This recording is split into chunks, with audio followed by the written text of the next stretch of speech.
Good morning, millennials. And welcome back to The Toast. Happy Monday, which should be unbelievably disgusting, but it's not because Jax returns to the podcast. Today's audio only Jax Extravaganza is here.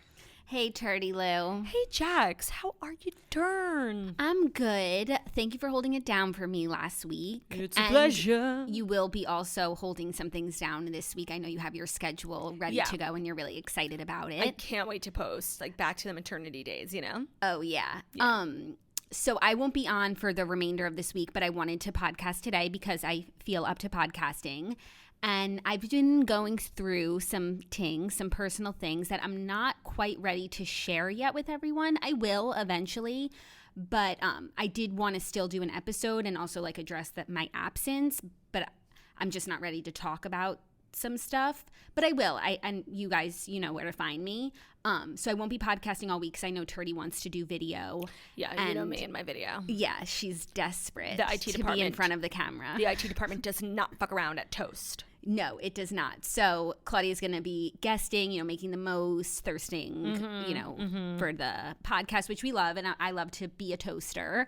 But I did have the bandwidth to podcast today, and I really wanted to. And there's so much going on. So it needed to be original recipe. Listen, Jax, you take your time.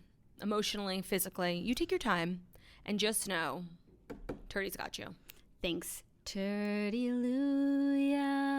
So we're just going to do a regular episode today. Like, thank God Jax is back. So much is going on. Taylor, Joe, Olivia, Christian, the Dalai Lama. Yeah. The Dalai Lama didn't make it into the Fast Five. Oh, shit. Because you wanted me to choose this story about the movie you saw yesterday. Yes, I have a lot of thoughts. Okay. But we should talk about the Dalai Lama because he's kind of canceled. Yeah, he issued an apology. Welcome to the club. Which is like a crazy thing. But then like when you see what he's apologizing for, it's like, oh, maybe you should apologize. It's a little yikes. Yeah, he was like asking a kid to suck on his tongue. I don't know. Like, I can't. I don't know. Even the Dalai Lama is not sacred. I don't know all the details, so I'm not going to comment on it. But you just see the video, and it seems like enough. Yeah. It's so hard. Your official comment is no comment. My official comment is I'm confused, and I don't know what's going on. You know? Yeah. No, I understand. Plus, I'm not familiar with the Dalai himself and his teachings, and maybe like tongue sucking is a big part of his ethos. And who are we? It's true to judge other cultures. No, for real, it could be something like that. Like you just for sure. Moving on. Actually, my only real I know it's gonna sound so dumb. Like, I don't really know what the Dalai Lama does. Like, I know he's like a healer and like a spiritual leader. And what I do know about him, I know from the NXIVM documentary because he actually visited NXIVM. It was like Keith Raniere, the leader. Strike two. Yeah, it was like his biggest goal to get the Dalai Lama, and he worked all of his celebrity connections, and he got the Dalai Lama. The Dalai Lama came to Albany, I think, and it was kind of like the craziest part of the NXIVM documentary. Like, it was bizarre. There's always like a weird celebrity. Yeah, like the LuLaRoe one. Remember they had Katy Perry. Did they? She performed at their concert. Yeah. Also, the WeWork one, they had like a Gwyneth Paltrow and Ashton Kutcher cameo for some weird. I think the wife is Gwyneth's cousin. Yeah. Yeah. I've been watching Gwyneth on Shark Tank a little bit. We watched that one episode together. Yeah. Was there and another I got the diapers. Yeah. What were they called? Kudos? Kudos diapers. They're good. My overall review was good. Don't take your kid swimming in them because it exploded. Like there was I didn't even know what's on the inside of a diaper. No, it's like beads. Ew. Yeah, it just got like too saturated. Okay. But you should use swim diapers anyway if you're swimming, whatever. Overall, and I would size up in them. That's all I would say. But the material's good. There was another episode with Gwen. There was another episode with Gwen. Yeah, we're like on a nickname basis. And Gwen. she invested in an interesting product. Was it the ashes? No. Oh, I saw something about like a company that like helps deliver your ashes in a more humane way because usually they just arrive in like a clear trash bag. That wasn't from our Dear Toasters? No, I know. I was thinking about Dear Toasters. No, it's similar-ish. Okay. It's a company that freeze dries your breast milk. So usually breast milk in the freezer lasts like from 6 months to a year and it starts losing nutritional value after 3 months. But you can send it to this company. They'll freeze dry it and then it becomes like this powder. And you can use it for up to 3 years, like putting it with water in a bottle or even like sprinkling it like nutritional yeast over your toddler's food. And they get like the benefits of breast milk for years to come. Oh, that's interesting. It was interesting. It's very complex. Yeah. I don't think it's going to be the next big thing. That's don't. Tough. Who do you think is the most successful guest shark in terms of investments they made on Shark Tank, not like famous before? Probably Turdy Lou Freebush. Yeah, I loved her episodes. I wish she would bring her back. Yeah, she was like really polarizing though. Yeah, no, she had like a really kind of smart business acumen. Yeah, she did. Speaking of TV recap, we have a lot to recap today. We have so much to recap because you are caught up, and I've been watching Love is Blind. Mm-hmm. Oh my God. I know it's like taking the world by storm, so I wanted to watch it because it seemed like an actually good season, and it was good until a point. My God, they drag everything out, and we watch the same people have the same conversations. Just one time they're doing wedding dress shopping, and one time they're doing a boudoir photo shoot. No, and also it's like ordinary people are just not that interesting. So and true. I don't want to hear you guys have a conversation about ranking your favorite fruits. Like, that's not compelling to me. And I know she's polarizing, but like, where's Irina? I know. She disappeared. Well, she's irrelevant now to the show. But there are people who aren't in relationships who are invited to like the cast parties and stuff because they're still a part of like the plot, like that guy Josh. And you know, Irina has beef with Micah. She likes Paul, and then she has an ex. She's actually like really tangled in the web. Yeah, like production should be inviting her around. Yeah, just to start stuff. No, I thought the season was going to be good. Like the couples that emerged were good, but then we go into this weird holding period where it's like, I have no idea what these people actually think and feel, if they really do plan on getting married, or now they're acting for us just to get to the wedding, just to make a big speech about how I'm choosing me. Yeah, well, okay. So that's the thing with Love is Blind, and why it was so great the first time, is that nobody knew it was going to be on Netflix. People really just were like doing it for an experiment, not to get famous. And like the show didn't have this cult following. So it was just people who were like actually really down to try something new. And they concentrated in the Atlanta area. And I just feel like people from Atlanta are just like, I don't know, like funny and like worldly. And it was just good.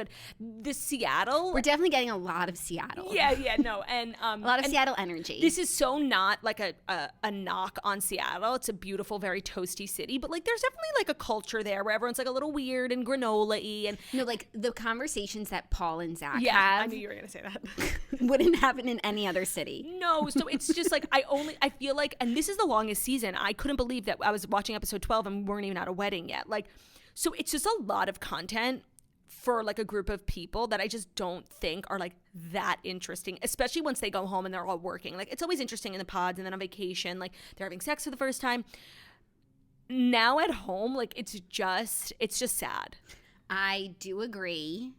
And who from the season were people saying that you look like? Oh, shut up. Why did you bring that up? Because I remember you showed me a video of her. Yeah. But was it Irina? Because she was apologizing for being insensitive. Yeah, it was Irina. And they think that you look like Irina. Yeah, they think I look like Irina. When actually the only thing me and Irina have in common is we both apologize for being insensitive. No, like I don't think you look like Irina. Honestly, like I'm not even going to say it. There's someone else that I thought that maybe people were saying that you looked like. Amber? Yeah. Yeah, well, just because she's chubby and brunette. No, that's like my whole thing. Just brunette. No, like seriously, you're like not really chubby anymore. You're gonna have to like shed this. I was just talking to, I think it was Remy about that. Like I made a joke. My whole sense of humor, my whole sense of self, is about like being fat, and my whole sense of humor. I don't know what I'm gonna do. You guys are gonna have to deal with it like for a little bit longer until I can shed it. No, we will. But can I keep you in check? No. Okay, because no. Let me just finish. When you're coming for me, accusing me of only saying something because you're chubby. Yes. Okay, but I can defend myself. I feel like it's so important to understand how like being chubby and being fat is a state of mind. Of course, yes, it's a physical being, quite literally, its definition. But when you've spent so much of your life being overweight, it's who you are on the inside. No, honestly. I do understand that. And that's why I tend to gravitate more towards people who are fat or who have struggled with their weight, because it's a personality trait. Yeah. And I don't trust people who have never struggled with their weight. No, like, what do you think about? What do you do? Like it's just, so you wake up in the morning, then what? And like so you just eat when you're hungry and you stop when you're not? And when you're ordering from a menu, it's just like whatever you're in the mood for? Yeah, no, I really can't relate to that sort of toxic mindset. No, me neither. So thus proving my point that weight is it's just ironic because weight is literally a physical thing, but it's so mental. It's so emotional. Yeah, no, that part I do understand. Like, Okay. I feel like I'm in that same boat but I'm just saying, like, if you're going to accuse me of, like, I'm not fat accusing. phobia, I'm going going to come back swinging. Yeah, no. I mean, you're definitely fat phobic, but not in this particular instance. So okay. I'll let you have this one. Well, it's a case-by-case situation. So wait, so back to Love is Blind. And we're going to do a full TV recap at the end with Succession, but I just want to talk about Love is Blind now because it consumed my whole fucking weekend. Is this going to be the TV recap of it? Yes, this is the recap of Love is Blind. Okay, so it's like today's splitting episode it. is a sandwich. The TV recap sandwich. And that's our title, obviously. Okay, great. I love when we just like check things off our list. So someone write it down. So in terms of the couples that we currently have, let's like go through who you think is going to make it, who you think is cute. Of course, like there's always one couple. Shoe-in. It was, who was it the first? Lauren Speed Hamilton and Cameron Hamilton. It is obviously Brett and Tiffany. They're so well matched. Obviously. I think she thought she was going to have a really hard time because she was one of the older girls. But being older on this show sets you up for more success. You know thyself. You're not immature like Irina. You've probably seen some things to the point where whatever that person looks like you know that it's so insignificant. And you're not immature to be like so fixated on looks. Yeah. Thankfully, he's also extremely handsome. And she's very pretty. And she's very pretty, and they're very suited for one another, and emotionally, psychologically. I know. And also on a physical level, like they are a match. Yeah, and I also liked when I found out that they hadn't had sex and a lot of the other couples did in Mexico, I was like, oh my God, wait, Trouble in Paradise? But she was on her period. Like, I like that she shared that. Yeah. It was and important then they did context. have sex. Yeah, no, and I think they're not even a question for me. No, they're not even a question for me. He reminds me so much of Zach. Like when your husband? Yeah, not his personality, but when he was showing her his apartment and Jackie, all of his oh my God, knickknacks and his sneakers and how he has the paper towel holder and it's like a magnet. Like I was literally having flashbacks to seeing Zach's apartment for the first time. Jackie, I totally forgot how I thought the same thing because he's obviously like a guy who likes like gadgets and gizmos aplenty. He's got who's its and what's its galore. He's just like a techie guy with the VR thing, and his alarm clock is like definitely really weird. Like that's so your husband. He like loves a gadget. No, and like Zach, we've been watching together. He thinks Brett is sick. Like, yeah, okay. And when I said like this is literally you, he's like that is a compliment. No, 100%, and he's like financially stable. I did think like. What I really liked about the first season of Love is Blind is they went really deep on people's financials because it's so important. Well, just Amber and Barnett. Yeah, but we got like actual figures. They're being a little bit more vague this time, but I think there is like a discrepancy between how Tiffany lives and how Brett lives, and I wish they would just like dive in a little deep because she just appears like salty, like bougie Brett. Yeah, but I feel like in terms of how much money they make, they're probably on a similar playing field. Like it's just about philosophy of how you spend your money.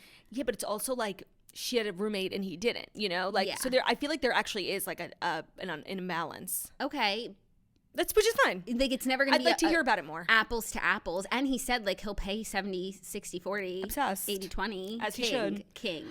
Next couple who, and by the way, if they don't get married, like I'm done with this show because then I'm just watching fraudulence. I agree. The next couple, and I know you didn't finish, but we got to the wedding of Chelsea and Kwame. I didn't watch the last 3 episodes. Please spoil them. I don't care. When I realized last night that I wasn't caught up and that I had 3 more, like I just wanted to cry. Like I've been powering through, and it's so bad right now. It's a major lull. Like it's just so repetitive. So we got to Chelsea and Kwame's wedding. Chelsea said yes, and now we're waiting for Kwame. They did like a cliffhanger. I do not think he's going to say yes, but there's one thing that's bothering me about it. Because to me, Kwame's so here, like, for the show. Like, I just get that vibe from him. He doesn't want to move. He's very settled in his life. And also, this moving question is not supposed to be an issue on Love is Blind. Like, you go to a certain city. Yes. And I understand that Portland and Seattle are close 3 to hours. each other. But there's a reason why they go to, like, a city so that this isn't an issue. So that they avoid it. Yeah, because it's hard to make to uproot your life. So, the only thing that's like making me question Kwame like maybe saying yes, I don't know if you've noticed Chelsea's ring. No. It's huge. And all the other girls like have pretty much the same ring. It's like a very generic dating show, like Neil Lane vibe. And I read somewhere that production of course pays for the rings, but the guys can choose to pay for like an upgrade themselves. And her ring appears to be so big, making me think like Kwame was like certain. Well, when he proposed, he was certain. He only became uncertain, like, over the last few weeks and when he saw Micah. Like, I guess it's it's moissanite. Maybe it's moissanite, that's true.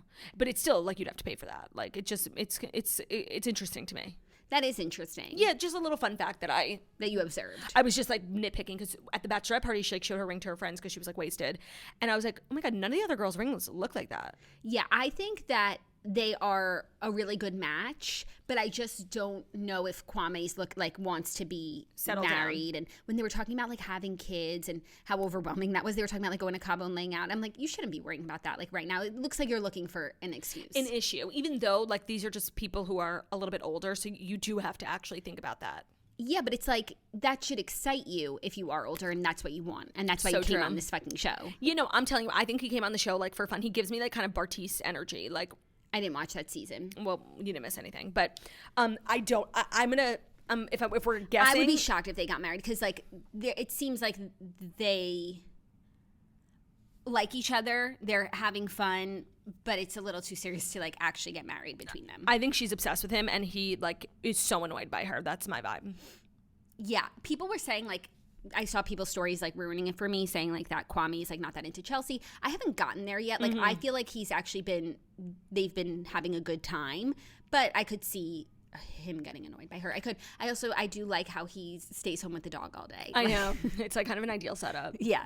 Okay, next couple, let's go to Micah and Paul. I like cannot get a read on them. And I know Micah was like very close to becoming a major villain just because of like her friendship with Irina, and she like was being like a little bit of a bitch in the pods, but yeah, and she like subverted everyone. Like her and Kwame like should have been together, and then her and Paul like just made this pact, and yeah, and then she was like acting like a harlot like in Mexico. In Mexico when she was flirting up a storm with Kwame. They were blackout. Like it was wrong. It was wrong. But she saved herself, like her break from Irina, and then her actually like I think her and Paul are cute.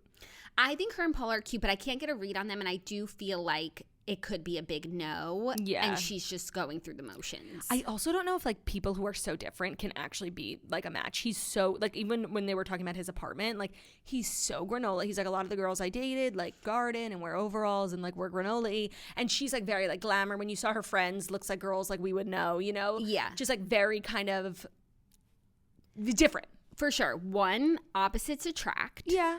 2, she is his mother.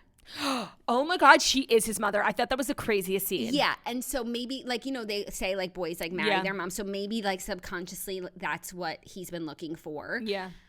But I could see her saying no to him because like she just is not that into him. Mm-hmm. I could also see him saying no to her because he just doesn't seem into anything. He's just like mute, and monotone. But I thought that scene with the friends was really crazy, and the friend was wrong. Yeah, the friend was being crazy. The friend was blackout, and the friend also just like wanted to like start stuff on TV. Like I didn't have put any substance or weight into what her thoughts were at the time. But it was like causing an issue between Micah and Paul, and I thought Micah handled it poorly. Because the friend like.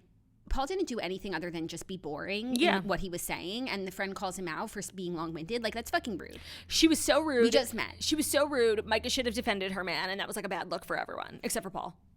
Yeah, but now like Paul's stewing somewhere. Yeah, Paul's stewing in the corner with his beer. I don't think they'll get married. Me neither. I just don't see it as like a true like love match. Yeah, I agree. Then we have Zach. Especially when they're both like, you know, thinking about the person they left behind. Except then when Paul saw Amber, he had the perfect reaction, which was putting it to bed. Yeah. But no, I know. It's just like what? Nothing. Say it. Like, I think it's easy to put that former connection to bed when, like, physically you're more attracted to the person that you chose. Oh, yeah. Like, at that point, like, the superficial elements take over. Yeah. Because you're out of the pods and, like, you're out of that headspace. Emotionally, you already chose this number one person. But if the other person then physically would be more your type, then you're in a pickle. Like, I feel like that's where Micah is with Kwame and Paul. Yeah, but because Paul, they're really equally cute. Right, but Paul doesn't feel that way. And also, it's so crazy how it's so much about type. Because I would say all these people, for the most part, are on equal levels of attractiveness. Yes, with the exception, I think, of Paul, who's probably the hottest. That's so crazy that you think that, because I don't really agree. think that. And also, like, of the girls, I think the girls are all really attractive, but it's just about type. Like, I think Jackie is so stunning. Me too. But I think anyone who matched with her, like, would have been so she's thrilled. She's not well.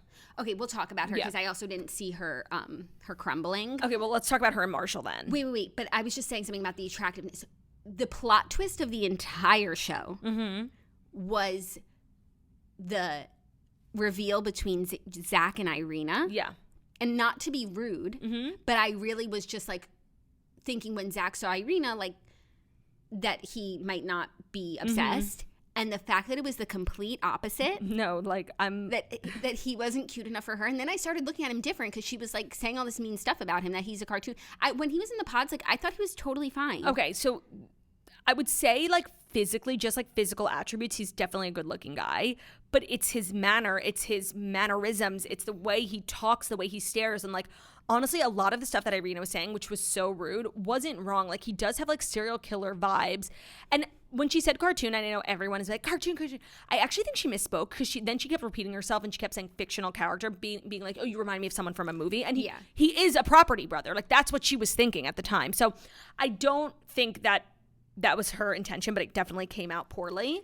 But yes, I know what you're saying. Like, on a physical level, like out of the two of them, I think a lot of people would consider Zach, quote, better looking, and she was the one who had a problem with it. So we must have been really fucking weird in real life. So it's crazy how it's just so much about taste and not even what the person looks like. And it is about mannerisms. And I'm also starting to doubt the process because I was like thinking about if I were in the pods and like some of the things you have to talk about. And it's like, I wouldn't open up to a wall. Like, no, yeah. And that I can't see the person on the other side. Like, what if they're just like, and even when in some of the conversations, like some of the people who were talking, like one person's opening up and the other person's like fidgeting with something. Yeah. It's like, if you were fucking fidgeting with something while I'm opening up about something, like I wouldn't feel warmly towards you. Like, yes, but I think also you would never open up to a wall, but I think maybe actually a lot of people would. It's like much less scary. No, I know, but I feel like then you're not falling in love with the person on the other side of the wall. You're kind of just falling in love with the way that they react to what you're saying. Yeah, that's true. It's, you know, I feel like it's, without seeing someone's mannerisms, like it's not just about like we have an emotional connection and will that take us through. Like, it's like we liked what the other person said, but then there's a million other things that come into play, like demeanor, mannerisms, faces that you make, you know. Body language. Yeah. Okay, wait, so let's go keep going with a couple. So now that we're on Zach and Irina, Zach and Bliss, which honestly, like, Jackie, when they were in Mexico and Jackie was like, wow, Bliss dodged a bullet, good for her. I actually don't think I've ever had less respect for anyone than Bliss. Like, not only did she take back a guy who chose someone else for her and really chose someone who was like, and she was not wrong when she said, like, I would definitely think different of you, like, if you chose Irina. Like, I know Irina just like you do, and she's not like a great person. So she knows that about him. She was second fiddle. She took him back, went on a date with him, and she had absolutely no obligation to like pretend to like him, like, you know, a lot of people do. And then she accepts his proposal on the boat when they clearly have no chemistry. It was so fucking weird. I didn't see it that way. Oh, I did. It looked like Loserville. Oh, I feel like for whatever reason, like she really likes him. And when they saw each other, like it was a mutual attraction. And like, I think Bliss just really wants to be like a wife and a mom, and Zach wants those things too. And when two people want something so badly, like you can make it work from there. Like, so do you think they'll get married? I don't know. I'm literally like where I am. They're one episode in the like, you know what I mean? Right. Okay. Like, so they get engaged. They meet his family. Oh no, he doesn't like have family. Yeah. Her family. Her mom is fine, and then her dad comes with his stepmom, and he's like so against it. It's like really awkward and contentious. Okay, I really like these parents. We need to put more respect on their names, because the idea, I just kept being like to Zach, like if Harry came home and said I'm engaged to this girl from television after 2 weeks, like I would call the police. Of course, and best case scenario is you're wrong. Yeah, but most likely you're not. Yeah, and so but also it's like you're on a TV show. You don't want to come off as like, you know, the big bad parent. So you kind of just have to like but I actually really liked Micah's parents' reaction. They were like, obviously not here for this, but they're like, we know our daughter. Yeah. And I feel like if you trust your child, then just let them see this through. Because here's the thing. At worst, they're not going to get together. Like they're going to have their heart broken. Right. At best, they're going to get married. And like a lot of these people are older and really want to be married. And it's like, okay, it's not conventional, but it's something. And it's not like there have been no people who have actually been successfully married. There have actually been like 3 or 4 couples who are totally married. Yeah. And like really married. Amber Barnett, Lauren and Cameron.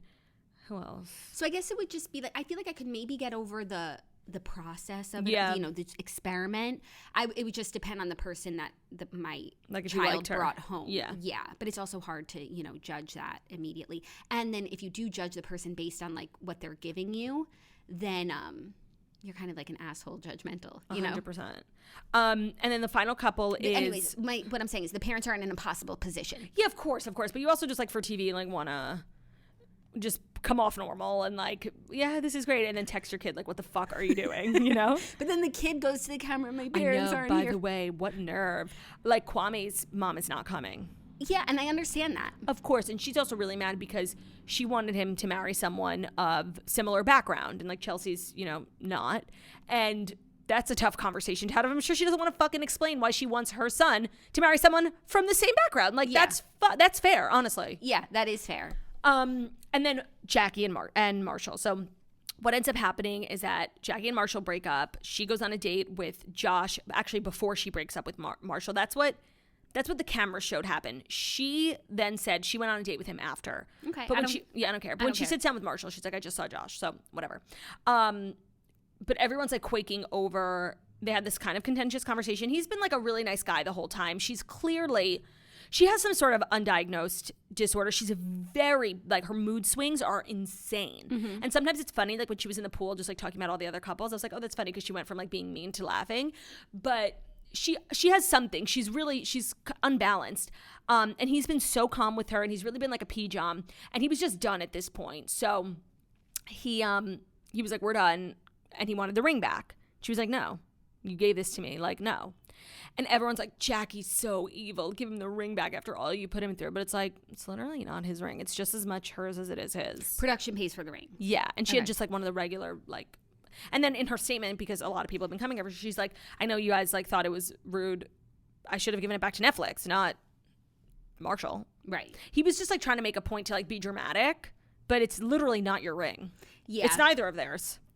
I know she's like the villain because that's what I've seen, and I haven't seen her. I've seen the mood swings, but every one I kind of could understand a little bit. Like I feel like she's struggling because she's like really happy with Marshall and she wants to get like carried away with the whole process, but she has her family who are not here for her going on the show and getting married and engaged, and like that's a real buzzkill. Of course, you know, when like you feel like you're doing something Great. that goes against like what your family wants for you, and like it's conflicting. So I understand a little bit why she's like having these extreme moods.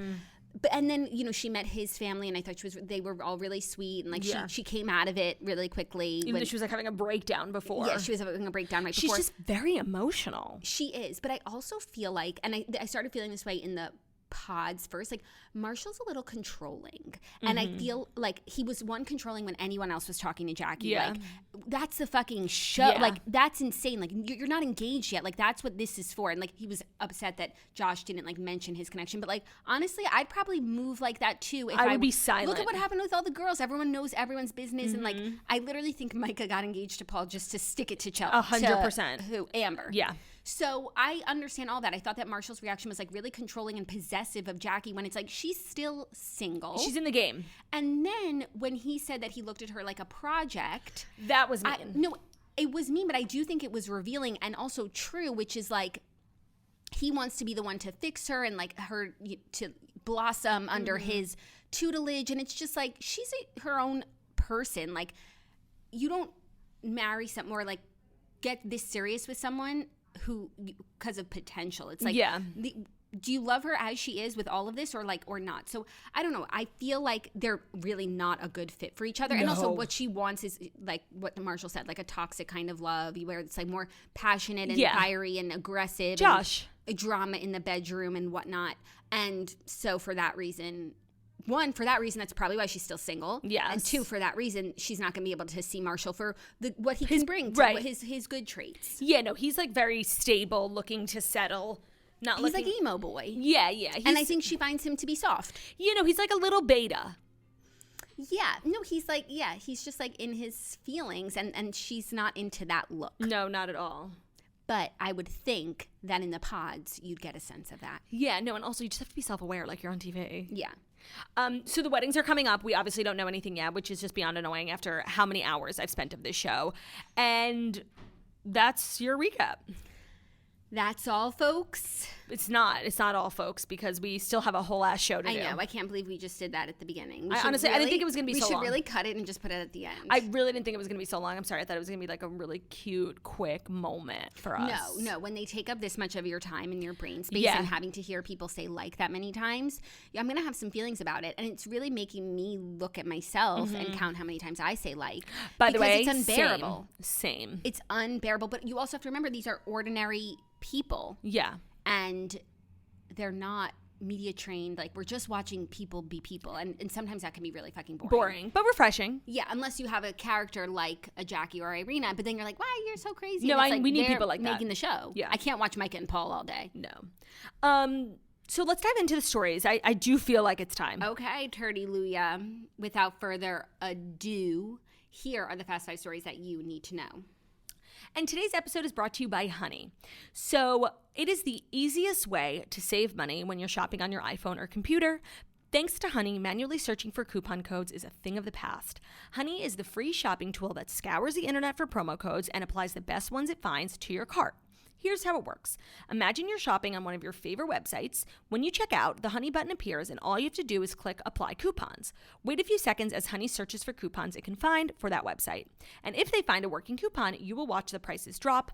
I have saved money on so many things for myself, gifts for other people. I've saved money on clothing, obviously, which is what I spend most of my money on, but food, makeup, electronics. So many of my favorite websites work with Honey, and it's so fabulous. It's so easy. And when you use our link, it's free to download. And Honey just doesn't work on desktops anymore. They also work on iPhones. So you can activate it on your Safari on your iPhone now, and you can save money when you're shopping on the go, which is fabulous. If you don't already have Honey, you are straight up missing out. By getting it, you're doing yourself a solid, and when you use our link, you are supporting our show. Get PayPal Honey for free at joinhoney.com/toast. That's joinhoney.com/toast. Thank you, Honey, for sponsoring today's episode. Today's episode is also brought to you by a new sponsor, Primally Pure. If you want to have your healthiest year yet and become the most vibrant version of yourself, start here. Cleaning up your skincare products. Swapping for natural options is a must if you want to feel good and glow from the inside out, and Primally Pure has harnessed the power of natural ingredients in their complete line of non-toxic beauty products. So they have skin, body, baby, hair, and home products, and their cult-following favorite, natural deodorant. Primally Pure products are handcrafted with real raw ingredients to optimize your results and your overall health. I recently got a ton of stuff from Primally Pure at baby and for me too, and it's been great. I switched to a natural deodorant for now, which natural deodorant gets a bad rap. It does. And I have tried to switch to a natural deodorant before, and I've switched back. Yeah, right. But I am sticking with the lavender Primally Pure deodorant. Honestly, it doesn't have that natural deodorant smell, feel, vibe. Yeah, that's fair. And so many of the other products, I have their room spray. It smells so good, and it's like non-toxic. I don't like a lot of like fragrances going around my house. I have their hand soap. Like, they have a whole line of products, and all of them are amazing depending on what you need. Like, literally everything I've used has been wonderful. If you're on the fence about making the swap to non-toxic products, especially natural deodorant, check out their 5-star reviews at primallypure.com. Once you're convinced, use code TOAST for 15% off your Primally Pure purchase. So that's www.primallypure.com/toast and use code TOAST at checkout for 15% off your order. That's primallypure.com/toast for 15% off your order. Thank you, Turdy Lou. Always with the great codes and links that'll save. That's quite literally what I do for a living. Okay, are you ready for our first story? Well, I wasn't ready when I first heard it, but yes, I am ready. Taylor Swift and Joe Alwyn have broken up after 6 years of dating. Entertainment Tonight exclusively learned and broke the news that Taylor and Joe broke up a few weeks ago. They also learned that the split was amicable and it was not dramatic. Entertainment Tonight told the relationship had just run its course. It's why Joe hasn't been spotted at any shows. She is currently on the Eras tour, which heads to Tampa next week. I mean, it's been a really long time since like a piece of pop culture news has like really shocked me. Mm-hmm. And with this, not only have they been together for so long, so you just kind of forget about people. Like, they're just settled. Yeah. They're out to sea. Their ship is out to sea. And we get no real updates on them because they're so private, except her songs, which are so glowingly... Which are not even like... They're like some of the most beautiful love songs. Yeah, it's just like the story is over. Yes. I've solved love. Yes. It's done. Case closed. I'm only going to write about the love. Right. That's why it was so shocking. Right. And I will admit now I feel like I can, when they first started dating, he's not my type. I don't really know him. He's not that famous. Like, I wasn't obsessed. Like, I think a lot of people are obsessed with the relationship. I'm not. I've actually never seen him in anything. I think people are obsessed with the love for Taylor. Yes. With and the that stability for Taylor. That I loved. And I think. And the loyalty. I think he was really there for her during, like, dark times, Mm-hmm. Kim and Kanye, Reputation. So I do really feel like every relationship serves its purpose in one way or another in your life. And I feel like he served his purpose. And as much as, like, I'm sad that Taylor, like, has been going through a breakup and probably writing some great songs, I am not excited about, like, she's single now. And we forget because it's been so long, but she was, like, the single gal to a point where, like, it became her thing. I'm ready. Like, who does she date next? Like, I'm excited. I don't think it's going to be like that anymore. I know. For so many reasons. One, like, I think for a lot of guys, like, they don't want to be lumped in. They don't want to be a part of that group. Like, look at Jake Gyllenhaal. Like, the fans are her. You know what I mean? Like, so to even go on a date with someone and have a song written about you, it's just like, is it worth it? If you really have to think you're gonna find love with this person. And I think for Taylor, like, I think she loved the privacy of the last 6 years and dating someone more low key. And I don't think she wants a relationship that everyone's talking about and everyone's talking about her man. Like, I think she'll continue to be low-key about it. I don't think it's going to be like, Taylor and Tom Brady and she's on like a press tour of dating. Well, Dumois posted, and we have to, of course, take with a grain of salt, that Taylor and Joe have been broken up for a while, and she's actually seeing someone new, an older, more low-key guy. Yeah, that tracks. Yeah, it does track. I don't know if it's true or not, but I believe they've been broken up for a decent amount of time. And, Taylor, and she'll admit this, and I think people used to use it as like a slight against her, but she meticulously plans out everything in her life. And I think the timing, she has a weekend off. This is like the longest break in the tour. I think it's like a week and a half. So it gives everyone time to kind of like move on, forget about it. But now, of course, everyone's going back and looking at things she's been doing, changes she's been making, things she's been saying in the last couple of weeks that might have indicated that something was up. Because she's saying The One, which is a breakup song, but every song of hers is a breakup song. No, so not only that, it's like she replaced a core song in the set list, which was Invisible String, and everybody knows is about Joe. Green was the color of the Aren't shirt. the last 3 albums about Joe? Not every song. No. London Boy is obviously about Joe. But like all the Lover ones, really, that's like the Joe era. Like, not really. Yes, really. Okay. But so I'm saying not every song is about, but the Invisible String one is like, in my opinion, like the greatest, not only most obvious, but like it's like a song dedicated to Joe. And she removed it and replaced it to The One, which, if you don't know, the lyric is. And what about the one about him being poor? Yeah. She calls him poor in Invisible String. And what about the other one where she Which calls one? him King of My Heart? Oh, all the boys in their fancy cars with their Range Rovers and the Jaguars never took me quite the way you do. Or maybe Paris, your roommate's cheap ass screw top rosé. That's how. There's so many instances where she calls him poor. Maybe he had enough. Does she still sing King of My Heart? I don't know if King of My Heart is not on the set list. Huh. King of My Heart is the best song. I just really hope that like this doesn't then. I don't think it will. Because like I think this weekend Tampa is going to get like a breakup show. I am hoping, dreaming, dying for one of these shows. Of course I'm hoping that it's mine, for her to sing Peace. Like I don't know how you write peace about someone, and maybe it wasn't enough that she could never give him peace. Like, but it's not a love song like. It's like an anxiety song. Yeah, I don't think it falls into the category of things we can't sing anymore because I'm processing this breakup. I agree. But I hope that category is not going to be a thing. I don't think it will be because I think she's already processed everything. She probably, when you're breaking up with someone, especially a long-term relationship, like things deteriorate for a while before you make the choice. And like, I think you do a lot of the grieving before. Like, I feel like by the time she even embarked on this tour, like she's known what's up. Yeah. It's just, it was so shocking. And I really can't stress enough how I'm not mourning him at all. Like I really wasn't ever like diehard obsessed. Mm-hmm. If I'm being completely honest, thought she could do better. But I was happy for her, and bless you, she sees on it, it's true. She seemed really balanced and happy. You're like mourning the stability. Yeah, because I think that's like what she craves. Mm-hmm. Because so much about her life is like so crazy. So for that, I'm sad, but I do feel like I'm ready for her to move on. Yeah, but I also feel like when they started dating, where she was versus where she is now, it's like she's almost a different person, and like in her growth, in her career, in her success, like she's never been this popular ever. Yeah.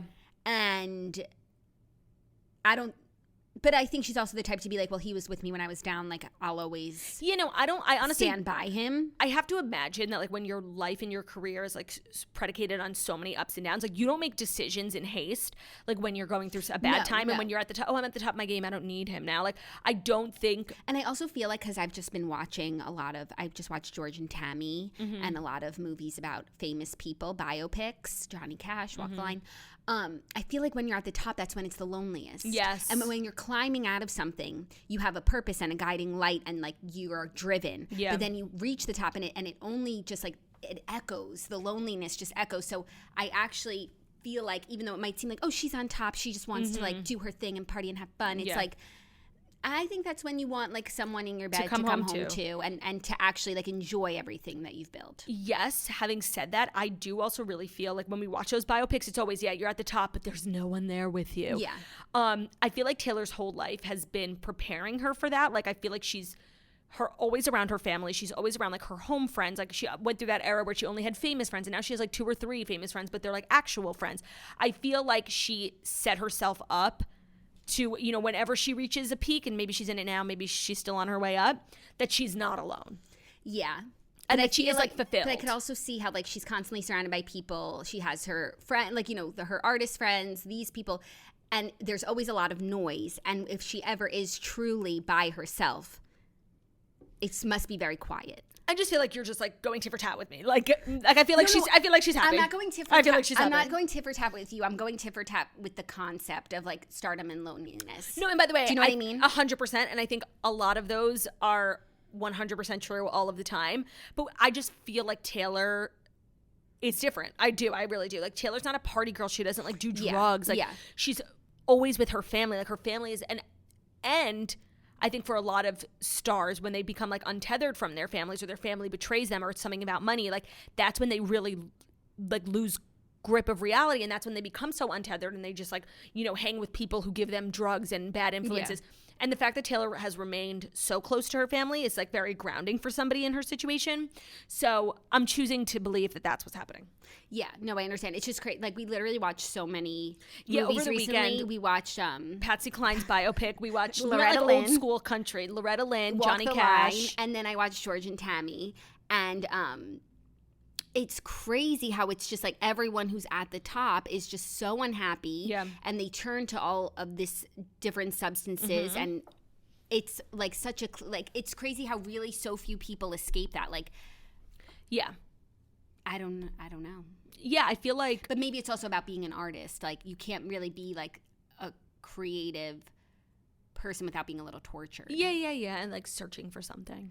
Yeah. Because some people just become an accountant, and like, right. It's very cut and dry, and they're fine. Yeah. But if you want to like dig deep into the soul, like into your soul, like it's a different beast. Yeah, I just do think a lot of those like cliches don't apply here, honestly. I agree. I do agree.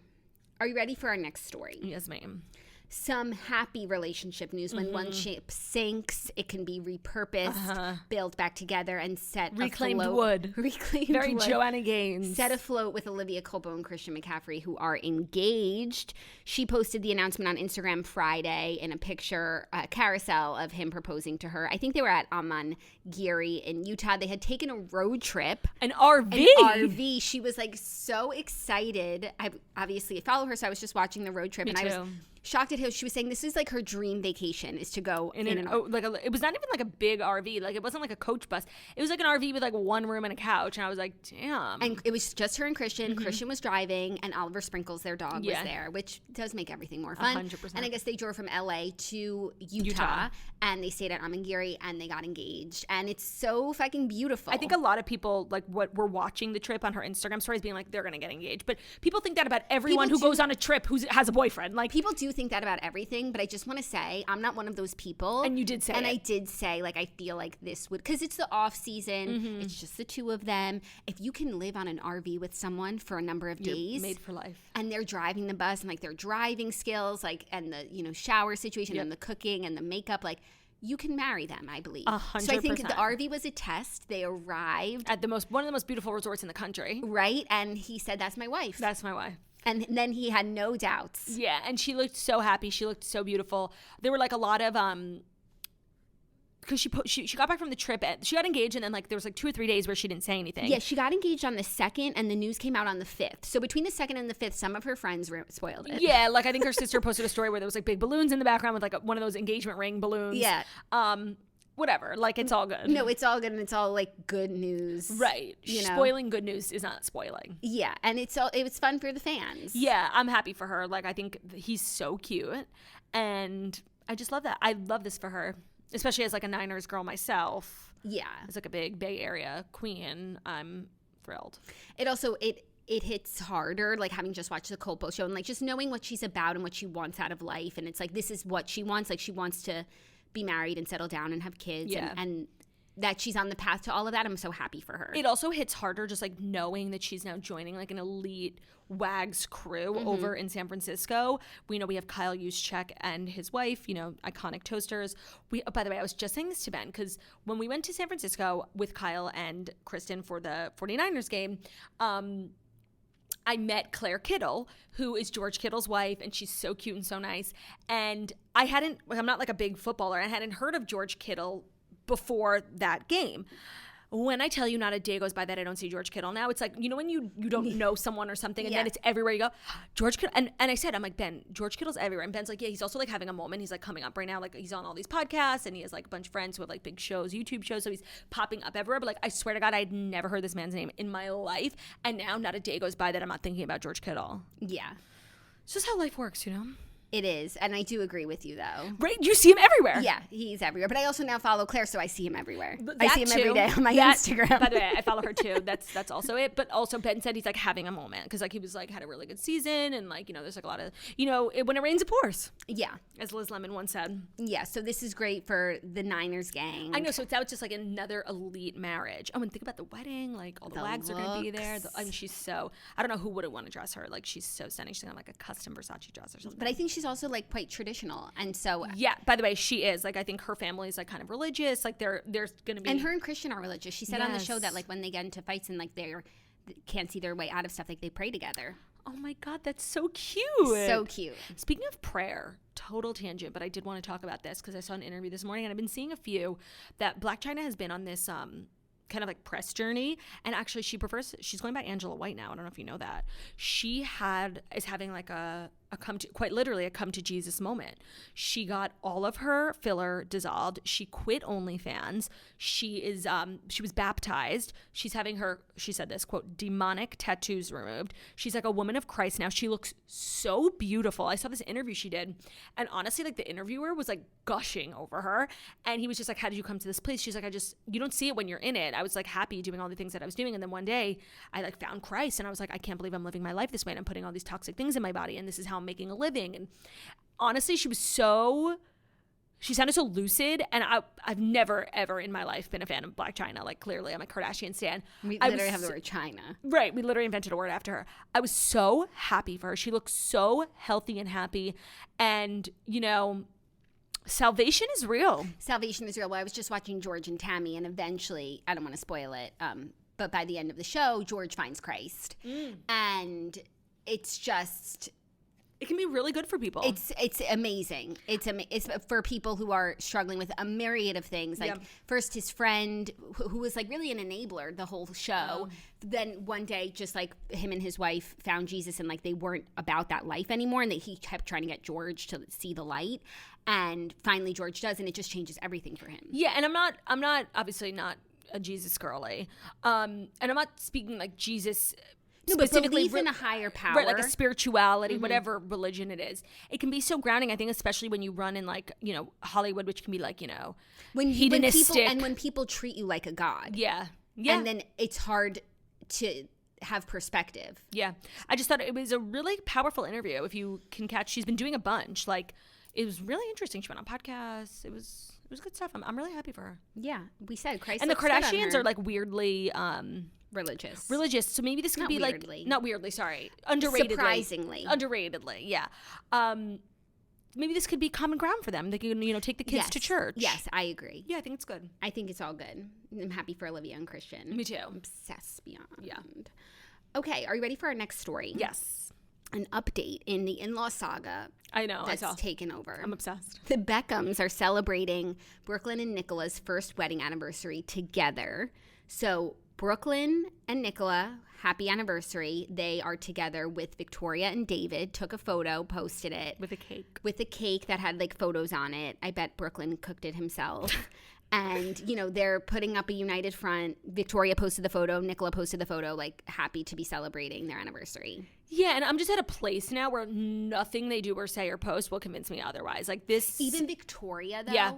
This is giving, and I'm just so convinced in my head, and I don't have any proof, but I think they're so motivated to prove people wrong, even though I think people are right, that they're just like posting. Like, I'm not buying it. But maybe it's just because I don't want to buy it. But it's also like you could celebrate, you could be with your in-laws and have a bad relationship and take a picture and post it and like, yeah, we're celebrating the anniversary. Sure, it doesn't mean these people like each other. Yeah. No. I also felt like her outfit was just like not what you wear to hang with your in-laws.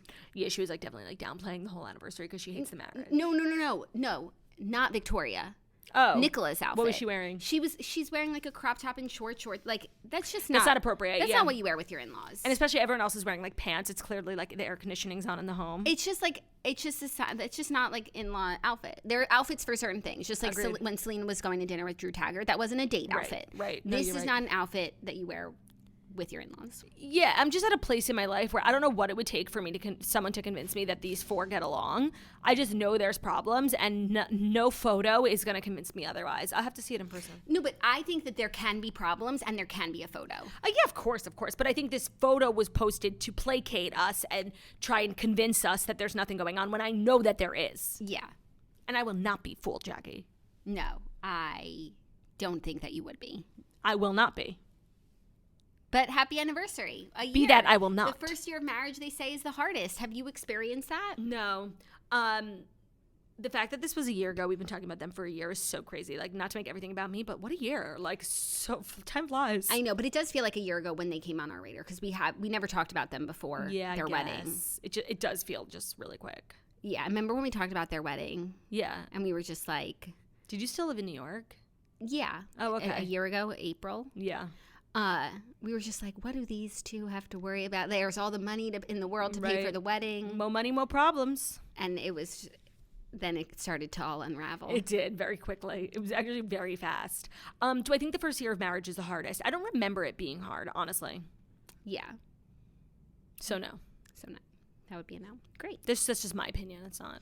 Also, I do think COVID throws things. My first year of marriage was like the year before COVID. So then like I would say like the next COVID year was harder than the first year. Yeah. You know, like being up each other's asses, working from home. Yeah, for me, and maybe that's why I don't feel like the first year of marriage is the hardest rule applies to me, is because I think a lot of people struggle with having someone up your ass. But like I crave to be up someone's ass, and I crave someone up my ass. Like I hate being alone. I'd love to be. That's so not true. No, I know. You hate when people are up your ass. You're literally the first one to just dip out of a gathering. That's different. Even if it's 4 people, gathering of 4. That's different. You're never like the one who's like you're always just all of a sudden we're laughing. When it comes to my family, like I like to be. No, when it comes to your family, you do it to us. No, I don't. Yes, you do. We're 1 minute we're laughing. Next, I'm going. Really? Yeah. There's no wind down. There's no nothing. Maybe I'm like trying to leave to go back to Ben. Maybe I'm just obsessed with Ben. With Ben? Yeah, because I just said like I like when Ben's up my ass. But I feel like sometimes when you're dipping out, like he's golfing. Maybe it's Theo? Usually Theo's with you. I don't know. Maybe I just hate you. Maybe it's me. Yeah, it's me. Hi, I'm the rabbit. I don't know what it is. But no, I didn't find the first year of marriage the hardest. When you were 13, you didn't find that was a hard year. As a child bride, I found it to be quite relaxing. And I also didn't find COVID to be that taxing, but that's because we spend so much time at home. Like it wasn't that different than regular life. No, it was different. It was. But I don't remember. Or also maybe I experienced trauma and I forgot about it. That's so possible too. That's so turdy. That's so turdy for me to like go through something like unenjoyable and then not remember it. But I actually remember like when we were going through COVID, like we would remark on who's handling it the best. Mm-hmm. Like we would mark amongst ourselves and we would say like you are doing fine. You, Claudia, like your mental health was fine. Yeah. And you and Ben were fine. Yeah. Oh, okay. So maybe I'm not misremembering is what you're saying. Okay. No. We definitely did a ranking of like who was having the hardest time. Yeah. Because that's like a fun thing to do. No, it is. And also what else were we going to talk about? And now I don't remember the rest of the ranking. Like I just remember everyone agreeing that like you were fine. Oh my not God. someone we needed to worry about. It's so sad that I have this amazing life and like this amazing family, and I'm constantly experiencing things and memories with people that I just will never remember. It's actually quite terrible. Yeah. Because you know what I was thinking? You're going to kill me. Oh, God. Remember like a couple years ago on The Toast, you were quoting back something I had allegedly said about getting on a plane and stepping into a new land. Yeah. So for those who haven't been here Oh my God, that I forgot long, about this fight. So can you retell? I've laid down my arms. I literally forgot about it. Can you retell? Okay, so I think it was my belief that one time Claudia and I were just like talking about nonsense as we do, and she said something about the like magic of planes and how you literally can step onto a plane and like you get off into a new land. And then on The Toast, like maybe weeks later, Jackie then regurgitated what I had said. And let me tell you, I did not say that. Like, I'm like, that's just not something I said. And then actually, I was thinking about this maybe like a week ago. It actually does sound like something I would say. And do you actually look within? Do you feel that way? Like that's cool to get on a plane because you step off in a new land? Okay, so maybe like the way you told it back wasn't accurate, because what I was saying was more like, I don't want to get into it, but like, I think I said it. Let's just leave it at that. How come no one ever surfaced it? Like, if you did say it, couldn't someone just find it? It was a personal conversation. I think when we were on a plane. That's a weird thing to say personally. Like, not on a show when we're just trying to speak. Like, be dumb and We're funny. just trying to think of things to say. Yeah, I don't know why I said it. Like, maybe it was like a long day. It's funny. You're now, like, taking my position, but I'm now taking yours. Like, I don't think you would say that offline. Okay. It's something you would say on the air. Maybe. And if it was a thought I had, like, I definitely probably wouldn't have said it to you, because, like, I knew you would have made fun of me. No, never. Yeah. Okay, well, if anyone can go find that clip of us, like, of me telling the story. Yeah, it's like old studio. Yeah, that's an old one. Yeah. I forgot. I let it go. Some things I can't let go. Because she's moving on, letting go, holding on to tomorrow. I've always got the memories. Are you ready for our next story? Yeah. Bravo plans to revive RHONY Legacy as a girls' trip style show with Ramona and Luann. So Bravo's trying to revive the Real Housewives of New York City Legacy project as a short Real Housewives Ultimate Girls Trip style show. And the network is hoping that Ramona will be back. As Page Six first reported, Bravo attempted to create a show with the Legacy cast as a spin-off show that would be for a full season, but that idea fell apart during contract negotiations. Now they're told that executives have retooled it as a special style show documenting a short span of time in the same way that Ultimate Girls Trip covers a vacation that takes place over just a few days. Sources say it will be an Ultimate Girls Trip with the RHONY Legacy cast, and then I also saw some rumors that it was going to be a trip to Scary Island and bringing the band back together. I saw that too. I'm definitely getting fatigued with this back and forth RHONY Legacy. Like, I don't really care anymore. Although I do think conceptually this is probably a better idea than like a whole different like new spin-off show. Yeah. Because the Ultimate Girls Trips for like diehard Housewives fans are popular. So it's good. I'm too far removed to be a fan of this idea or any idea at this point. Like, one, I don't watch the UGTs in general. Me neither. The idea of these women like going for one last hurrah on a trip, like it's not even like they're in New York and they're doing their lives and they have to like, you know, vacation mode is different than real life mode. So it's not, it will just be absolute bananas. Yeah. And I'm not interested in bananas. No, but what I do like about this article is that some respect is being put on Ramona's name. Because you know what? Say whatever the fuck you want about Ramona Singer. Like, you cannot deny her entertainment value, especially with these women. She is, I'm sorry, like, she is that bitch. And I think it pains a lot of people to say that, but like, she is. So you know what? I hope she's on it, honestly. Did you recap Vanderpump Rules on? No. I don't even remember what happened, but I was just thinking about Watch What Happens Live with Tom Schwartz. Yes, Did you watch that? I did. It was something to see. It was definitely a lot. A lot was happening. I'm so over him. I've been over him for so long. But I'm also over him from the show, like his behavior on the show. Yeah. And not even because of Tom Sandoval. Like, it honestly has nothing to do with Tom Sandoval. No, it has a little bit to do with Tom Sandoval because honestly, the way he like alienates so many people, like including Katie right now, but refuses to alienate Tom Sandoval when like Tom Sandoval right now is making Tom Schwartz, like Tom Schwartz has so much to answer for. So many people are mad at Tom Schwartz. Like, there's so much happening to Tom Schwartz as a result of Sandoval's actions, and like he still is not even remotely mad. He was telling everyone, give Sandoval a hug if you see him, he's feeling down. Like, but he's so quick to throw like Katie under the bus. Yeah. It's frustrating. Yeah. No, but I feel good about the fact that I've been done with him since before Scandal. Yeah. You know? Yeah. Like, yeah. Whatever. And the only thing that happened on Vanderpump Rules was Raquel and Tom made out. Right. Like, who cares? It's just, at this point, it's so irrelevant. Yeah, and we'll talk about it later this week. When it comes on. I can't go circle the drain anymore. And now it's like we're in a lull until those final episodes air and the reunion airs. Like, we have some time off. Yeah, especially if we're going to keep going on about Tom and Raquel Schwartz. Because it's irrelevant. Yeah. Like, I'm taking the time off. Dumbass. To watch some other shows. I'm taking the time off. Like George and Tammy. Right. And Love is Blind. Our fifth and final story, which Claudia requested. Oh, it's Claudia's request. I'm going to read it, even though I don't understand the headline or anything about it. Well, let me just tell you a little preface. Last night, me and Ben went to the movies. So underrated. Can't recommend going to the movies enough, even though the popcorn was like kind of gross. We saw Air, which is the story of Michael Jordan making a deal with Nike to do Air Jordan. He had just, I think, he was a freshman in college. He was signed to the NBA. There was a lot of hype around other players. He was the third draft pick, but he wasn't like, the biggest. That's pretty big. Yeah, but like with the three major companies at the time, which was Converse, Adidas was in first place, Converse, and then Nike was like kind of losery. They had like a very small share of the basketball market. They were never going to get a top three player, like ever. But you said he was number 3. Yeah, they were never going to get a top 3 player. And so how they got the deal structured, yada, yada. So Viola Davis plays his mother. She was amazing. Ben Affleck plays Phil Knight, the founder of Nike. And there is no Michael Jordan character. He exists. You see the back of his head. His mother really speaks for him, which I do think is how it was when he was younger. His mom ran the ship, but he doesn't say one word. It was so bizarre. And so now the reason I'm saying the story is Ben Affleck is explaining that artistic choice. Okay. So Ben Affleck explains why Michael Jordan isn't shown in Air. By the way, that movie sounds really good, and why haven't I heard one thing about it? I know. Ben had told me about it, which is crazy because Ben knows nothing. You guys should totally see it. It was excellent. Yeah, Zach was saying that, oh my God, they saw Air? Yeah. I was like, yeah, they saw Air. It was really good. It's also a weird name for a movie. I can't explain. I didn't like the name.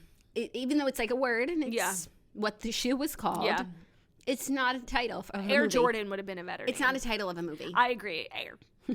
Air. It was weird. Michael Jordan plays a pivotal role in the movie Air and is even present in a few climactic boardroom pitch scenes, yet his face is not shown in the film aside from shots of magazine covers and snippets of archival footage of the real-life player. Right. We get the real Michael Jordan in like old school That's videos. Cool. Yeah. I like when they do that.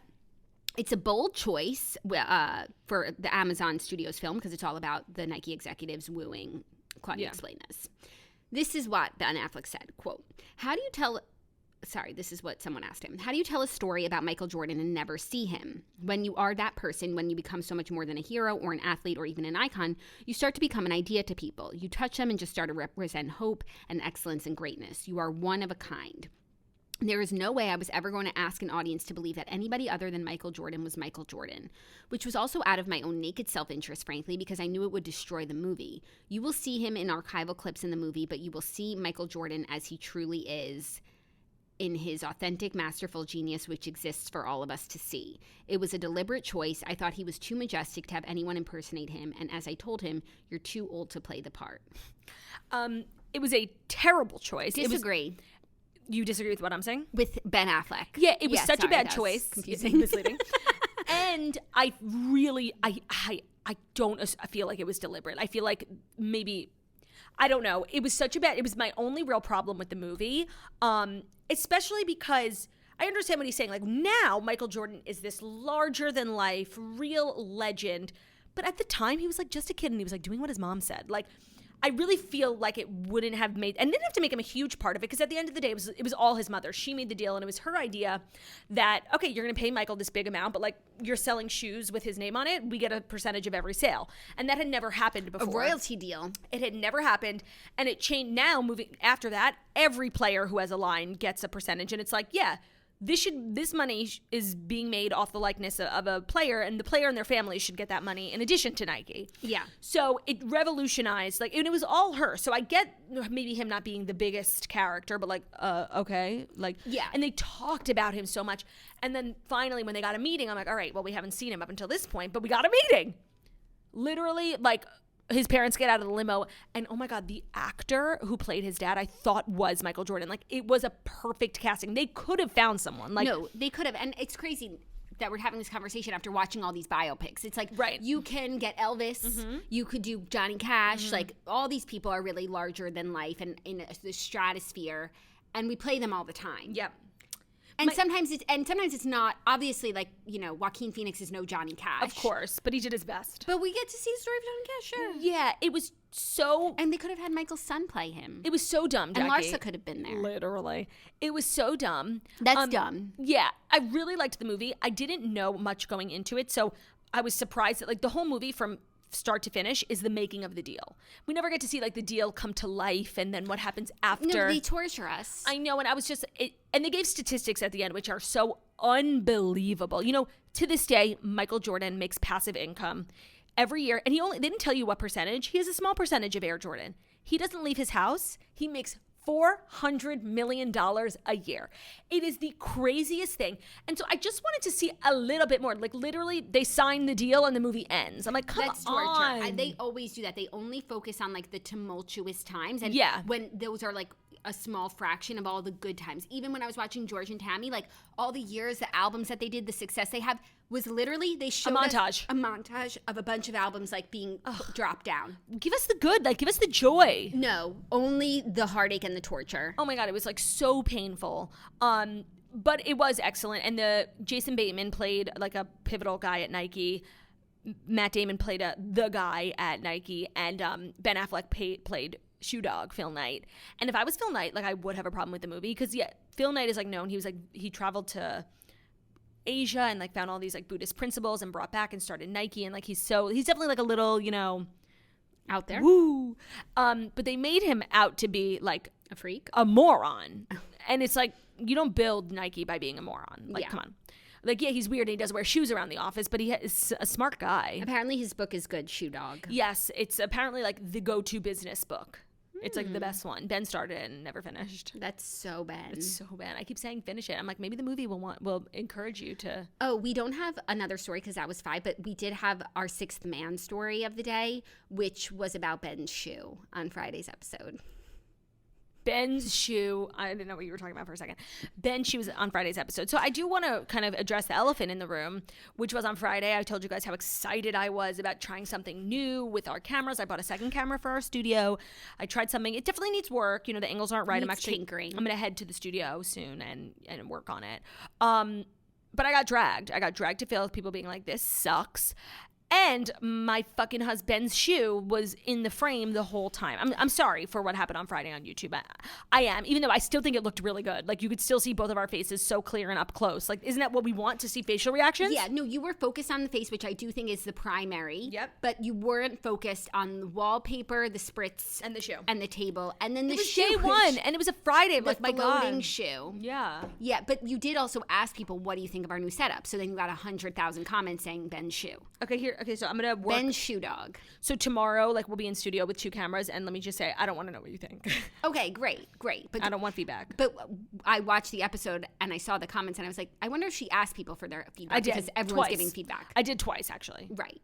And it was fun. Like, at least we'll always have Ben's shoe to unite us. He's a shoe dog. He is the shoe dog. So I actually really recommend. It was a Nike shoe. I really recommend the movie, by the way. No. I'm not going to watch it. No, it was really good. But you just made it sound really bad. And if you, I like, don't know a lot about Michael Jordan. Like, I know he's the GOAT. And like, I know he, like, weirdly also played in the MLB for a while because he's just, like, such a great athlete. He could do anything. It was really impressive. And it made me, like, I had a thirst for more knowledge about Michael Jordan. And it was very good. It was very good. Okay, that's good. Yeah. And it was also just very strangely a guy who had a very small role played by Marlon Wayans, who was friends with Matt Damon, who was trying to get this deal done, and he was, like, getting advice because he used to coach Michael Jordan back in college, who was telling the story about something that happened to him when he went to, like, a civil rights march, like, years ago, how some guy handed him a piece of paper. It ended up in his pocket. It was the half of this guy's speech. And he looked at it after, and it was the I Have a Dream speech. It was like Martin Luther King accidentally, like, put it in his pocket. And I'm like, that is definitely not real. And then at the end, when they have pictures of everyone side by side with the actor and then the real person, it is a true story. And that guy was offered $3 million for it, and he said no. Wow. It was just it was also just like a very crazy random anecdote, which really didn't have anything to do with the story, but I'm like, there's literally no way. But it was real. That's crazy. It was crazy. So very good. That's a good thing to do to go see if you like date night. I recommend. Or you could watch George and Tammy, which is on Showtime. It's about George Jones and Tammy Wynette, the king and queen of country music. It's crazy how I really didn't know who they were at all. Yeah. Jessica Chastain plays Tammy Wynette, and Michael Shannon, who you would know his face, plays George Jones. And he, to me, is the star of the show. Like, he really did amazing. And I don't like how they were singing. Like, it was the actor. Like, I want to hear Tammy Wynette sing. Also, if you're looking for something to watch, you could watch Succession. Oh, yeah. We'll get into the recap, but I want to recap George and Tammy. Oh, okay. Like, I just wanted So is this the TV recap? Yeah. Okay, it could be the TV recap. So is it the TV recap that's brought to you by Manscaped? Yeah. Ladies, if you want to look like George Jones, you're going to want Manscaped. Our friends at Manscaped are here with a deal you can't pass over this Easter season. They've got the tools to give the man in your life the beautifully decorated eggs of his dreams. Just because it's Easter doesn't mean it's okay for him to hide his manhood behind all that grass. Make sure his downstairs lawn is mowed and get him feeling sweet as candy by going to manscaped.com, and you can get 20% off plus free shipping with code TOAST. It's time to put all your eggs in the perfect basket with the Performance Package 4.0 from Manscaped. Inside, you'll find their Lawnmower 4.0 trimmer, the Weed Whacker 2.0 ear and nose hair trimmer, the Crop Preserver ball deodorant, the Crop Reviver toner, the Performance boxer briefs, and a travel bag to hold all of his goodies. So the Lawnmower 4.0 is an elite electric trimmer. It has a proprietary advanced skin-safe technology. The Lawnmower 4.0 is also waterproofed and equipped with an LED light so you can keep eyes on those eggs even in the dark. The package also comes with their Crop Preserver ball deodorant and Crop Reviver ball toner. So it's a ball deodorant that will change his life and yours. April is Easter, but it's also Testicular Cancer Awareness Month, and Manscaped has partnered with the Testicular Cancer Society to bring awareness to testicular cancer, men's health, and early cancer detection. They are committed at Manscaped to raising awareness for the most common form of cancer in men aged 15 to 35, and they're giving support for fighters, survivors, and families impacted by testicular cancer as a part of their We Save Balls initiative. Save 20% off and free shipping with the code TOAST at manscaped.com. That's 20% off and free shipping with the code TOAST at manscaped.com. Hop into the best deal of the year with Manscaped. Today's episode is also brought to you by Squarespace. We are so excited to be working with Squarespace. From websites and online stores to marketing tools and analytics, Squarespace is the all-in-one platform to build a beautiful online presence and run your business. So whatever you're wanting to create a website for, whether you have a blog or you work in e-commerce, you want to start like an e-commerce side hustle, check out squarespace.com/toast for a free trial. And when you're ready to launch, use the offer code TOAST and you'll save 10% off your first purchase of a website or a domain. So again, that's squarespace.com/toast. Squarespace is the place to sell anything. They have the tools that you need to get your business off the ground, including e-commerce templates, inventory management, a simple checkout process, and secure payments. Whatever you sell, Squarespace has merchandising features to make your products look their best online. They also have video blocks. You can connect your social media accounts. You get traffic overview so you can see how your visits, unique visitors, page views are trending over time. You can gain insight into the top traffic sources, products, device types, browsers, and operating systems. And the best part is the content ownership. So you own all of the content you put on the Squarespace platform. They offer a one-click data portability. So check out Squarespace at squarespace.com/toast for that free trial. And when you're ready to launch, use the offer code TOAST to save 10% off your first purchase of a website or a domain. Again, that's Squarespace, SQUARESPACE.com/toast for that free trial and offer code TOAST to save 10% off your first purchase of a website or a domain. Thank you, Claudia. You're welcome, Jackie. You support small business owners. Big time. In a big way. Yeah. Okay, George and Tammy, before we get into Succession, I'll be brief about it because it was really good. I feel like it's a show that, no one's really talking about. It didn't get that much buzz or critical acclaim, but it was totally up there and high value. Great people story. Again, weird that I didn't really I don't know George Jones. You know some of the songs and Tammy Wynette, and so it was cool to see them in action. Jessica Chastain is a fabulous queen, but she's Jessica Chastain. It's so hard to think of her as someone else. Yeah. And I just feel like I don't understand Tammy Wynette as a person at all. I mean, who's to know people, but I just felt like the character was almost inconsistent a little bit. But it was really enjoyable. I think it's 6 episodes, premium quality, premium content, country music, lots of other country folk. You should watch it, Dirty Lou. Yeah. And then you'll want to recap it. Yeah, no, you're not selling it.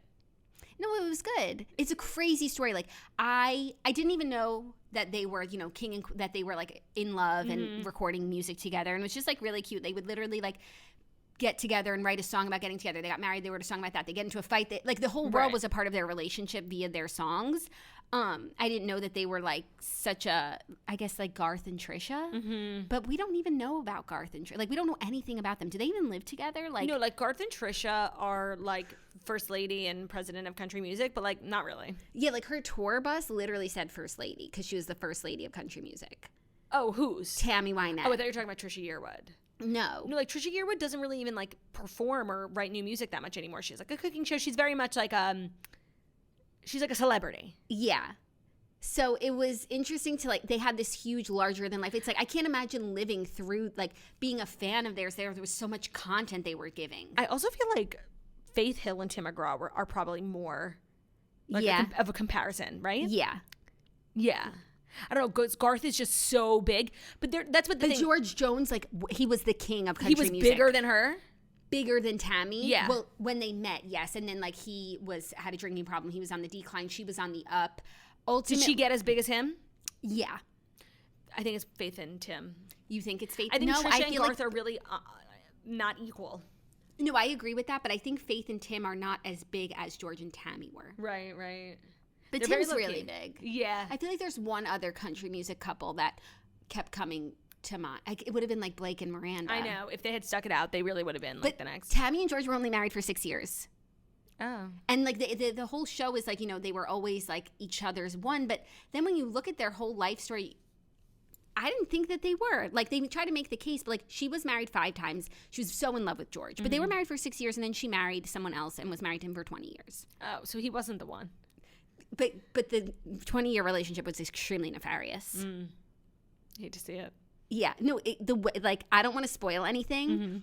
But it was nice not knowing their story. Yeah, I don't know anything. Because I was shocked. Maybe add it to the list of things like I say no and then I will, you know? It's only 6 episodes. I I was shocked by the way things went. Oh, wow. It wasn't just like Boy Meets Girl. Right. June and Johnny Cash. Right. Oh, June and Johnny Cash are another one. Yes, June and Johnny Cash. There's so much of that in country music. It's nice. It's like a very family like genre. And I'm sure if we thought long and hard about like just music relationships, like Beyonce and Jay-Z. Yeah. They're the first lady and president, or she's more the president and first man of music, of the music industry. Yeah, and specifically their genre. Yeah. Okay, let's do Succession. I have just like never really felt more disconnected. Spoilers. Yeah, spoilers. I have never really felt more disconnected from my generation than I did last night going on Twitter and reading people's thoughts on Succession. Oh, you know, about the Emmys, how they'll be walking into the Emmys for this episode? Literally, people were like, I was in tears. This is the most profound acting. This is the best show on television. I was really shocked because I was really frustrated watching last week's episode where nothing happened. Or like, it was like, maybe one thing is going to happen. And the whole episode, we're on the edge of our seats. Is something going to happen? We didn't even find out if that thing was going to happen this week. But something did happen. And the whole time I was just kind of like, he's not. Yeah. He's not. I'm like, this is a prank. He's testing to see who loves him the most. I didn't think it was a prank. At a certain point, at the beginning I did, but then I didn't. It was weird that they never showed his body. So I was like, it was misleading. And then I was like, well, they'll revive him. And this was just like, oh, maybe a way to get the family back together. But then the fact that they actually did it was like the only interesting thing. So it's like they sat around the writer's table. They were like, we're going to kill Logan, and we're gonna make you spend the whole episode wondering if he's dead. Yeah. And that's gonna win us an Emmy. Yeah, I'm not understanding why everyone is so guffawed over this episode. Like, yeah, no, it was good to see all the kids like finally be human. Yeah. But that like, does not an Emmy make. But like, you were estranged. And those people on the plane, like, even though they're like, they care about the business and they're there to work, like, they worked for Logan and they supported him over the years, and you made his last year a misery. Yeah, no, I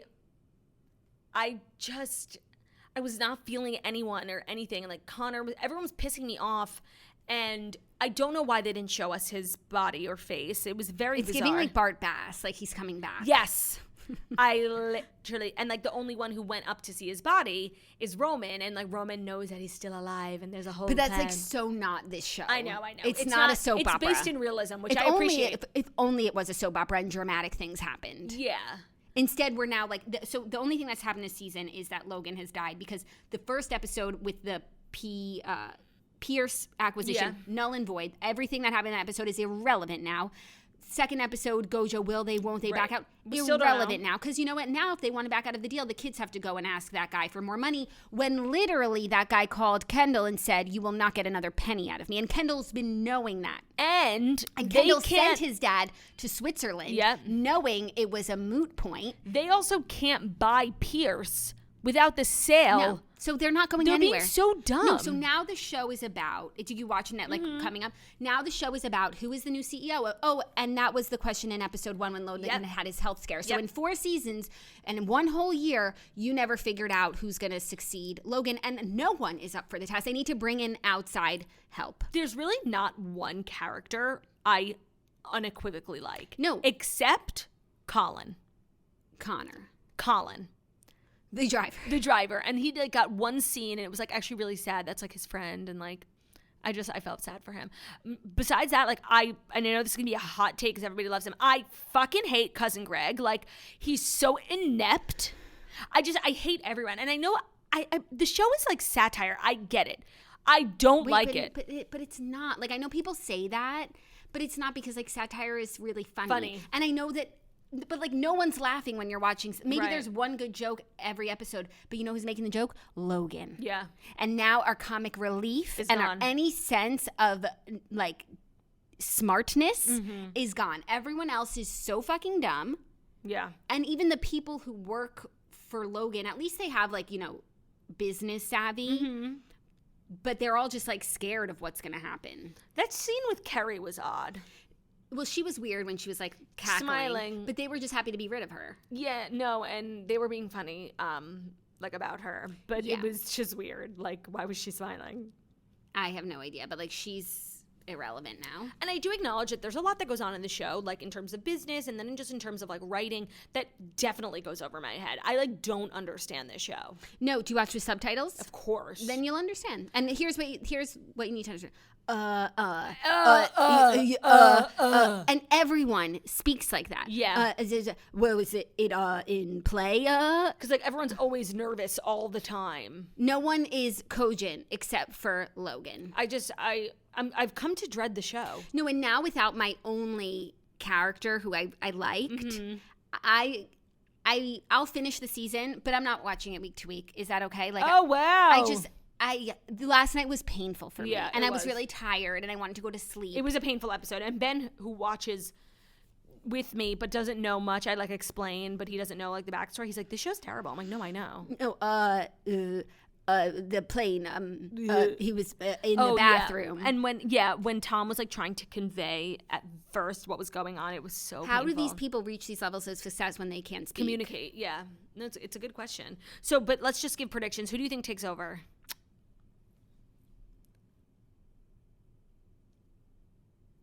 Mattson. Oh, that would be like unexciting, but yeah. Like no one. It's not going to be one of the kids because they're each dumber than the next. And the only one who's smart is Roman, and Shiv and Kendall will never let him succeed them. Yeah. And then none of the worker bees, Jerry, Carolina, Hugo, Carl, whatever. Hugo. It has to be an outside force.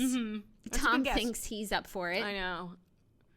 So does Greg in some weird capacity. Who do you think? I don't know.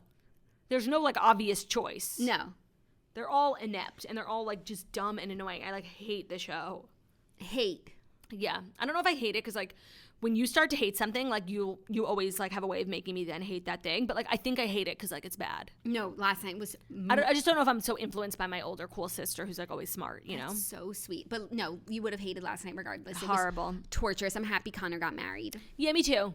And you know what? It's nice. It is Is nice. it great? No. Is it good? Yes. It's good. It's good.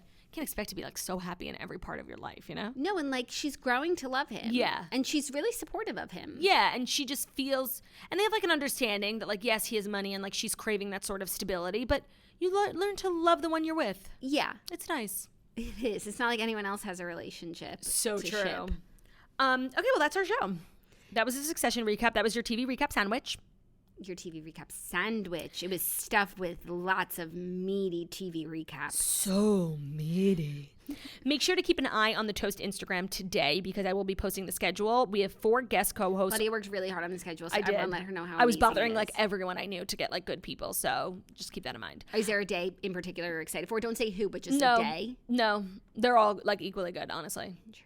Yeah. I'm excited to watch. So Tuesday, Wednesday, Thursday, Friday, I'm in studio, video and audio with all of my guests. So make sure you're subscribed on YouTube, following us on Instagram. Thank you so much for listening to the Toast and Monday Morning Show where we deliver the fast 5 stories you need to know every Monday through Friday on YouTube. So if you're watching this on YouTube, please feel free to subscribe this video, thumbs up, also available as podcasts and back in the events on Spotify, iTunes, Stitcher, Popular, Radio, Guest Box, all the ways within my hands. So we're beautiful, sunny, how wickedly talented we are. Hope you guys have a great day. Happy Monday, and we'll see you tomorrow. Love ya. Bye.